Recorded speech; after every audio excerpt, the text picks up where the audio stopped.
It was past midnight when Eric Malone found himself driving through a lonely mountain pass.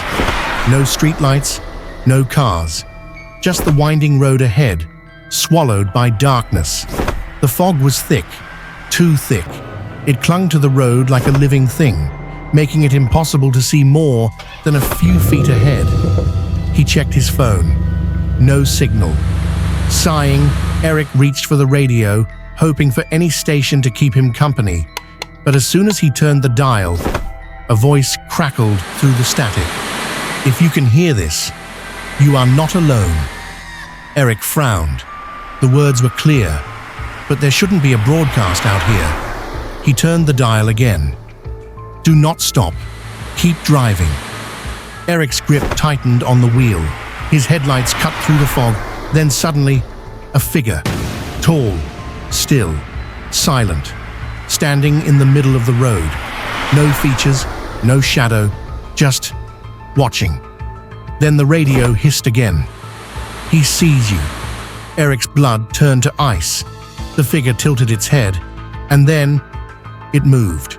Eric slammed his foot on the gas. As he swerved past, he caught a glimpse in the mirror. The figure was still watching, even though it had no eyes. Eric didn't stop until he reached the next town. He rushed inside a small diner, eyes wild, hands shaking. He told the first person he saw what happened. Silence. The locals exchanged uneasy glances. Finally, an old man spoke. "You're not the first to hear that signal." Eric's heart pounded. Then, the same voice from before. "He's still watching." The old man's face paled. Eric turned to look out the window.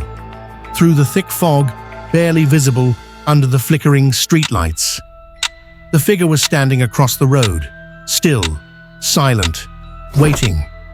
Then, the radio inside the diner crackled. "Don't turn around." Eric felt a chill run down his spine. He didn't want to, but some presence, was right behind him, breathing, watching. A shadow fell over him. He closed his eyes. And then, everything went silent.